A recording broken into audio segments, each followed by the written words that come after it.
అందరికీ నమస్కారం. అమ్మవారి ఆలయంలో వరుసగా అపశృతులు జరుగుతున్నాయి.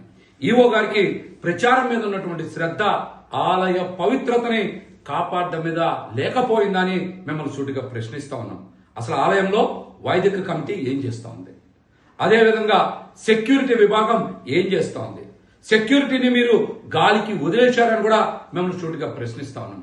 ఈ 15 రోజుల్లోనే అమ్మవారి ఆలయంలో విద్యుత్ సరఫరా నిలిచిపోవడం, తద్వారా అమ్మ సేవలకి భంగం వాటిల్లడం, అమ్మవారికి నైవేద్యం పెట్టే సమయంలో కూడా విద్యుత్ లేకపోవడం వలన చీకటిలోనే అమ్మవారికి నైవేద్యం సమర్పించడం లాంటి అపవిత్రత చోటు చేసుకుంది.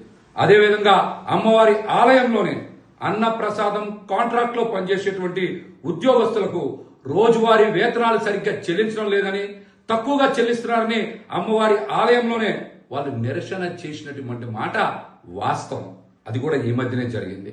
అదేవిధంగా నిన్న అమ్మవారికి విశిష్ట సేవ అయినటువంటి చక్ర నవవర్ణ అర్చనకి ఉపయోగించేటువంటి పాలల్లో పురుగులు రావడం, ఆ పాలు కూడా టెట్రాప్యాక్ పాలు వాడడం, ఇది ఏ విధంగా కరెక్ట్ అని ఆలయ ఈవో గారిని, అదేవిధంగా అధికారుల్ని, వైదిక కమిటీని కూడా మిమ్మల్ని సూటిగా ప్రశ్నిస్తా ఉన్నాం. అమ్మవారి చక్రనవర్చనకి ఆవు పాలు వాడకుండా టెట్రాప్యాక్ పాలు వాడతారా? అందులో పురుగులు వస్తే మీరు చూసుకోకుండా మరి అభిషేకానికి ఉపయోగిస్తారా? అంటే ఆలయం మీద మీకు శ్రద్ధ లేదని, అమ్మవారి సేవల మీద మీకు శ్రద్ధ లేదని చాలా స్పష్టంగా అర్థమవుతోంది. నిన్న కూడా ఆలయంలోకి డైరెక్ట్ గా తీసుకొచ్చి కేక్ కటింగ్ కార్యక్రమం పెట్టారంటే అసలు ఆలయంలో ఏం జరుగుతోంది? సెక్యూరిటీ ఏం పని చేస్తోంది? పోలీసు శాఖ కూడా అవుట్ పోస్ట్ నుంచి వచ్చి ఇక్కడ స్పందించేంత వరకు కూడా మరి సెక్యూరిటీ ఏజెన్సీ ఏం చేస్తోందని ఈవో గారిని సూటిగా ప్రశ్నిస్తా ఉన్నాం. అమ్మవారి ఆలయంలో వరుసగా జరుగుతున్నటువంటి ఈ ఘటనల మీద వైదిక కమిటీ స్పందించాలి. ఆలయాన్ని శుద్ధి చేస్తారా, సంప్రోక్షణ చేస్తారా, ఏం చేస్తారనేటువంటి అంశాలు కూడా అమ్మవారి భక్తులకి మీరు సమాధానం చెప్పాలి. పాలక మండలి ఉందో లేదో కూడా ఎవరికి అర్థం కావట్లేదు. 4 ఫోటోలు దిగడానికి వచ్చిపోయినట్టుంది అక్కడ ఉన్నటువంటి పాలక మండలి కూడా.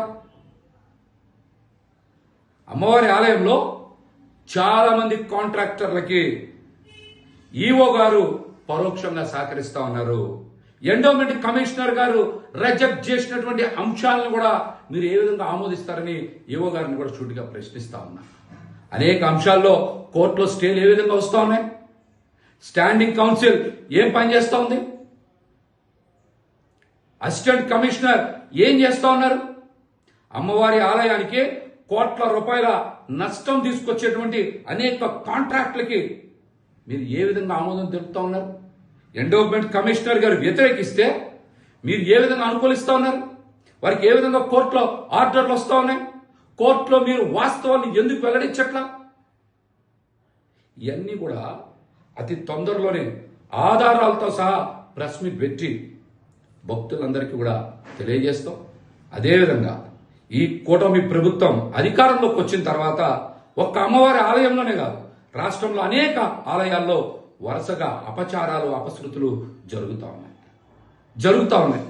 నిన్న కూడా చూస్తే తిరుమల దేవాలయంలో మరి పోర్టు సభ్యుడైనటువంటి జంగా కృష్ణమూర్తి గారు అక్కడ ఉండేటువంటి అధికారుల యొక్క అవినీతి అక్రమాలకు వ్యతిరేకంగా నిన్న కూడా రాజీనామా చేశారు. దీని మీద కూడా కూటమి ప్రభుత్వం స్పందించాలి.